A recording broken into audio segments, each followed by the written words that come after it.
Friends, हम कर रहे हैं डिमांड फॉर मनी और आज का जो हमारा टॉपिक है फ्रीडमैन की wealth theory of demand for money है। जो फ्रीडमैन ने बताया अपने व्यूज़, जो आइडियाज़, जो क्यों हम डिमांड करते हैं मनी को लेके।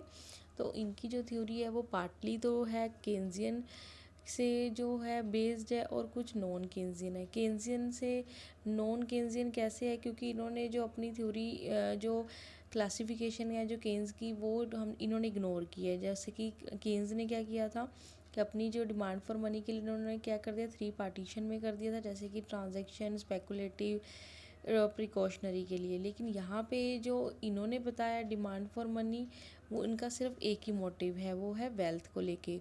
उसके बाद है जो इन्होंने बताया है हमें केन्स के लिए, केन्स के साथ कैसे इनकी रिलेशन है वो उन्होंने बताया कि जैसे कि केन्स भी अपनी मनी को होल्ड करने के लिए बताते हैं, स्पेकुलेटिव डिमांड के लिए कहते हैं, वैसे ही इन्होंने भी अपनी जो थ्योरी, जो कंसेप्ट दिया वो किस पे दिया है, स्पेकुलेटिव मोटिव के लिए दिया है। अब देख लेते हैं फ्रीडमैन की जो फ्रीडमैन क्या कहना चाहते हैं। फ्रीडमैन जो अपनी थ्योरी दी है डिमांड फॉर मनी, वो क्या है, wealth theory of demand money भी कहते हैं। और उनके अकॉर्डिंग मनी क्या है, एक ड्यूरेबल कंज्यूमर गुड है जो हमें सर्विसेज प्रोवाइड करता है, जो कि हमारी लाइफ टाइम के लिए जो हमारी सर्विसेज प्रोवाइड है, एक तरह की यील्ड सर्विसेज दे रहा है हमें, वो बता रहा है हमारे लिए। यानी कि ड्यूरेबल, जैसे कि आप कोई ड्यूरेबल गुड्स को लेते हो जो कि आपको लाइफ टाइम सेटिस्फेक्शन प्रोवाइड करता है, इसी तरह मनी भी जो है हमारी लाइफ टाइम ऐसी कंज्यूमर गुड है जिसको हम इसको वेल्थ में लेके जा रहे हैं। और इसीलिए उनके अकॉर्डिंग जो मनी है वो क्या है कि कैपिटल गुड है जो हमें सर्विसेज प्रोवाइड करता है। और ये जो है वो सर्विसेज लॉन्ग टाइम और मैनी टाइम या मल्टीपल पर्पस भी हो सकता है। और जो हम मनी की डिमांड कर रहे हैं वो ऐसे ही असेस्ड कर रहे हैं, यानी कि जो हम मनी को ले रहे हैं वो एज अ किससे ले रहे हैं, असेस्ड मान के चल रहे हैं, यानी कि कैपिटल मान रहे हैं। और जो डिमांड है वो हमारी परचेजिंग पावर यानी कि जर्नल जो वो बता रहा है। और जबकि केन्स ने ऐसा कुछ नहीं बताया। केन्स ने अपनी जो डिमांड फॉर मनी उन्होंने पार्टीशन कर दी थी, लेकिन यहाँ पे इन्होंने जो अपना कंसेप्ट बताया है अपना जो डिमांड को लेके, वो इन्होंने वेल्थ को लेके बताया है। और इसीलिए इन्होंने वेल्थ में ऐसे सारे ड्यूरेबल गुड्स इंक्लूड कर दिए हैं जो कि हमें हाउस होल्ड से लेके जो भी कंज्यूमर के गुड्स होते हैं उनके लिए हमें सर्विसेज प्रोवाइड करते हैं। अब उसके बाद है फ्रीडमैन ने अपनी जो जो अपनी वेल्थ बता रही है थ्योरी, उसमें क्या बता रखा है, इन्होंने बता रखा है कि इसमें क्या आ जाता है, money, bonds, equities, physical goods, human capital, ये सारे इसमें इंक्लूड कर दिए इन्होंने, वेल्थ में कर दिए। ये 5 कंपोनेंट है। फिर इन्होंने बता रखा है डिटर्मिनेंट्स कौन से हमारे डिमांड फॉर मनी, यानी कि कौन से ऐसे 3 मेजर फैक्टर है जो इसको इफेक्ट करते हैं, जैसे कि टोटल वेल्थ। उसके बाद है प्राइस और रिटर्न जो वेल्थ पे हमें आनी है वो भी डिपेंड करता है कि जो हमारे पास कितनी वेल्थ है और उससे आने वाली जो रिटर्न कितनी है वो भी हमारी डिपेंड करती है डिमांड फॉर मनी के लिए। ठीक है। उसके बाद है test and preference of the wealth holder, कितने लोग अपने प्रेफरेंस करते हैं वेल्थ को लेके, कितनी क्या उनकी थिंकिंग है अपनी वेल्थ को, अपनी जो होल्डर्स कितने हैं उनकी क्या स्ट्रेटजी है। उसके बाद है कॉस्ट ऑफ होल्डिंग, जो उसको होल्ड करने में कितनी कॉस्ट पड़ रही है उस पर भी डिपेंड करता है। अगर कॉस्ट ऑफ होल्डिंग ज़्यादा होगी तो वो होल्ड नहीं करेगा। उसके बाद है, और जैसे कि वेल्थ के साथ भी ले लीजिए, अगर उसकी वेल्थ ऐसी है जो फ्यूचर लाइफ टाइम उसको अच्छी इनकम दे रही है तो उसके लिए वो डिमांड फॉर मनी वो नहीं करेगा। उसके बाद है रेट ऑफ इंटरेस्ट पे डिपेंड करती है कि एक्सपेक्टेड रेट ऑफ रिटर्न क्या होगा, प्राइस का क्या इफ़ेक्ट पड़ेगा, अगर फ्यूचर में उसका रेट ऑफ इंटरेस्ट बढ़ेगा तो वो क्या करे। ठीक है। उसके लिए अगर फ्यूचर में रेट ऑफ इंटरेस्ट बढ़ता है तो प्राइस बॉन्ड का क्या इफ़ेक्ट पड़ेगा। तो इन जो सारे फैक्टर्स पे हमारा जो डिपेंड करता है हमारे वेल्थ, यानी कि जो डिमांड हम मनी कर रहे हैं वो फैक्टर्स थे। अब इन्होंने कौन कौन से टोटल वेल्थ के लिए जो फ्रीडमैन ने डिमांड फंक्शन के लिए लिए वो है टोटल वेल्थ। वेल्थ में आ जाते हैं वो इक्विटीज़ जो हमने ऊपर पढ़े हैं, money, bonds, equity, physical goods, क्या ह्यूमन कैपिटल। और जो वेल्थ को भी इन्होंने 2 पार्टीशन में डिवाइड कर दिया, human and non human wealth. Human wealth जो आपकी टैलेंट है, एक्सपीरियंस है, नॉलेज है जो आप अपने गेन कर सकते हो। नॉन नॉन ह्यूमन जो आपको अपने जो जेनेटिक्स से मिली होती है, जो आपकी हेरिडिटी से होती है। उसके बाद आ जाती है मनी। मनी जो होती है क्या इफ़ेक्ट डालती है कि जो रोल ऑफ मनी है उसकी जो वैल्यू है वो क्या डिपेंड करती है। अगर प्राइस आपको पता है इंक्रीज़ कर देता है मनी की सप्लाई को, तो उससे क्या होगा, रेट ऑफ इंटरेस्ट क्या हो जाता है, डाउन हो जाता है। और जब रेट ऑफ इंटरेस्ट डाउन हो जाता है तो प्राइस जो होते हैं बॉन्ड वो आपके हाई हो जाते हैं, तो आप उसको क्या करोगे, आप उसको सेल करोगे। तो इसका मनी की जो वैल्यू उस पर भी बहुत रोल बता रखा है कि क्या इफेक्ट पड़ता है हमारे। उसके बाद बॉन्ड का क्या पता है, इसके साथ डायरेक्ट रिलेशन बता रखा है हमारा स्पेकुलेटिव डिमांड को लेके।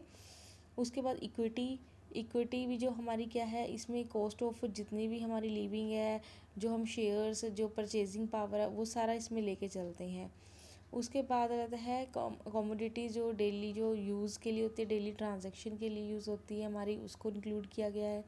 ह्यूमन कैपिटल, ह्यूमन कैपिटल पे भी डिपेंड करती है हमारी डिमांड फॉर मनी की, हमारी जो वेल्थ है, वो जो हमारी ह्यूमन कैपिटल कितना है हमारे पास, कितनी हमारे पास कैश होल्डिंग है, कितना हमारा जो वेल्थ है वो कि एसेस्ट में कितने में है, कौन सी लिक्विडिटी में है। ठीक है, जितनी जैसा आपको पता है लिक्विडिटी जो होएगी वो हाइयर होगी, तो डिमांड फॉर मनी उसके लिए उसकी ज़्यादा होगी। उसके बाद अदर वेरिएबल्स इन्होंने कौन कौन से लिए हैं जो इन्फ्लुएंस करते हैं हमारे जो हमारी डिमांड फॉर मनी को, वो इन्होंने लिए हुए हैं हमारी अदर, जैसे इन्होंने इनकम फैक्टर लिए हुए हैं जो आपको जो परमानेंट, इन्होंने यहाँ पे कौन सी इनकम ली है, परमानेंट इनकम। परमानेंट इनकम आपको पता है, इन्होंने परमानेंट इनकम का कंसेप्ट जो अपनी कंजप्शन थ्योरी में भी दिया था, और इनके अकॉर्डिंग परमानेंट क्या है, ऐसी इनकम जो हम लाइफ टाइम के लिए एक एक्सपेक्टेड रिटर्न लगाते हैं कि हमारी जो एक्सपेक्टेड इनकम होगी वो आने वाले जितने भी हमारे पास रिसोर्सेज है अभी, उससे हम कितनी एक्सपेक्टेड इनकम कर सकते हैं, हमारी टोटल इनकम उसको जनरेट, उसको कहते हैं परमानेंट इनकम। उसके बाद है फ्रीडमैन की जो इन्होंने डिमांड फंक्शन दी है, इस तरह हमारा जो डिपेंड करता है डिमांड फॉर मनी किस पे डिपेंड करती है, हमारी फ्लो ऑफ इनकम का करती है, और ह्यूमन और कैपिटल वेल्थ पे करती है, प्राइस लेवल पे डिपेंड करती है, बॉन्ड्स पे करती है, इक्विटी पे डिपेंड करती है, एक्सपेक्टेड रेट ऑफ रिटर्न पे करती है, और जितना प्राइजेस में जो चेंजेस आने वाली है एक्सपेक्टेड, उस पर हमारा डिमांड फॉर मनी इफेक्ट करता है, डिपेंड करता है। यूटिलिटी जो है इन्होंने ली है कि कितनी हमारी जो टेस्ट एंड प्रेफरेंस है कि कमोडिटीज़ को लेके वो क्या होगा, उस पर भी डिपेंड करती है। तो ये जो डिमांड फॉर मनी के फैक्टर से जो इफ़ेक्ट करते हैं जितने भी, यानी कि इन्होंने हमारी जो डिमांड फॉर मनी देखा जाए तो वेल्थ के लिए इन्होंने सब कुछ इंक्लूड कर लिया है, सारे फैक्टर्स को इन्होंने ये वन थ्योरी में इंक्लूड कर लिया है। इन्होंने प्राइस को भी, इनकम को भी, इंटरेस्ट को भी, other factor, expected rate of interest, सबको इन्होंने क्या अपनी थ्योरी में इंक्लूड किया है कि इनका भी इफेक्ट पड़ता है हमारी डिमांड फॉर मनी को लेके। उसके बाद हम यहाँ पे क्या करेंगे, इसकी इक्वेशन दी हुई है, m divide by P is a function of Y P and W rate of, यहाँ पे इक्विटी दे रखी है, यानी कि जो आर बी है बॉन्ड का रेट ऑफ इंटरेस्ट है, और आर ई है वो एक्सपेक्टेड रेट ऑफ इनकम है। ठीक है, वो यू है वो यूटिलिटी है, यानी कि इस पे हमारा क्या करता है, मनी प्राइस जो वैल्यू है वो उस पर डिपेंड करती है। उसके बाद हम इसको केन्स के साथ थोड़ा कंपैरिजन करके देख लें ताकि आपको इसमें समझ आ जाए कि केन्स की थ्योरी और फ्रीडमैन में क्या डिफरेंस है, और इससे आपको ज़्यादा क्लैरिटी हो जाएगी फ्रीडमैन की थ्योरी को। जैसे केन्स ने अपनी थ्योरी में जो मोटिव बता रखे हैं होल्डिंग ऑफ मनी, उसको तो उन्होंने बता रखा है ट्रांजैक्शन, प्रिकॉशनरी और स्पेकुलेटिव को लेके। लेकिन फ्रीडमैन ने यहाँ पे उन्होंने कोई भी डिवीज़न नहीं करी, कोई भी उनका ऐसा मोटिव नहीं है, उनका जस्ट होल्डिंग ऑफ मनी जो है वो वेल्थ को लेके है, कि हमारी जो मनी जो हम डिमांड करते हैं वो वेल्थ को जनरेट करने के लिए करते हैं, और वेल्थ में हम सारे फैक्टर्स को इंक्लूड कर रहे हैं। उसके बाद आप देखोगे कि फ्रीडमैन जो करता है ब्रॉडर डेफिनेशन दे रहा है एक तरह की मनी को, उसको एसेस्ट मान के चल रहा है उसको। ठीक है, और जबकि केन्स क्या कर रहा था, केन्स एक मनी को ट्रांजैक्शन डिपॉजिट वैल्यू के अकॉर्डिंग चल रहा है लेके। ठीक है, उन्होंने नैरो जो उनकी अकॉर्डिंग अगर कंपेयर करें तो केन्स का जो डेफिनेशन है मनी को लेके वो नैरो कंसेप्ट है, और फ्रीडमैन का वाइडर कंसेप्ट है। उसके बाद इन्होंने जो मेज़र जो है रेट ऑफ इंटरेस्ट के साथ लिया हुआ है, इक्विटी जो इन्होंने जो इन्होंने रेट ऑफ इंटरेस्ट के साथ इक्विटी, बॉन्ड, कमोडिटी सब चीज़ें इन्होंने अपनी थ्योरी में इंक्लूड की है, और इनका भी क्या इफ़ेक्ट पड़ता है हमारी हमारी उस पर डिमांड फॉर मनी को लेके, ये बता रखा है। जबकि केन्स ने ऐसे कोई भी फैक्टर इग्नोर करे तो उन्होंने ये चीज़ें नहीं ली है। और फ्रीडमैन जो करते हैं परमानेंट इनकम को इंट्रोड्यूस करते हैं अपनी थ्योरी में। जो परमानेंट इनकम क्या है कि एक्सपेक्टेड इनकम जितने भी हमारे पास रिसोर्स है उससे आने वाली इनकम जो लाइफ टाइम होएगी उसको हम परमानेंट में ले रहे हैं, और प्राइजेस को यहाँ पे तो ये ले रहे हैं। लेकिन जो केन्स ने ना करंट इनकम पे लेके चलते हैं, और ना उन्होंने प्राइजेस को इफेक्ट को तो इग्नोर ही किया है। तो ये मेजर डिफरेंस थे जो उन्होंने फ्रीडमैन और केन्स में बताए हैं। अब देख ली एम्पिरिकल स्टडी जो इनके रिज़ल्ट आए हैं फ्रीडमैन की थ्योरी को लेके, वो भी काफ़ी इफ़ेक्टिव रहे हैं, पॉजिटिव रहे हैं उनके लिए। उनको बेस्ट वैल्यूज़ पैरामीटर कहा है। उन्होंने डिमांड फॉर मनी को एस्टिमेट करने के लिए इन्होंने बेस्ट जो पैरामीटर दिए इनको हाईली वो अप्रिशिएट किया है।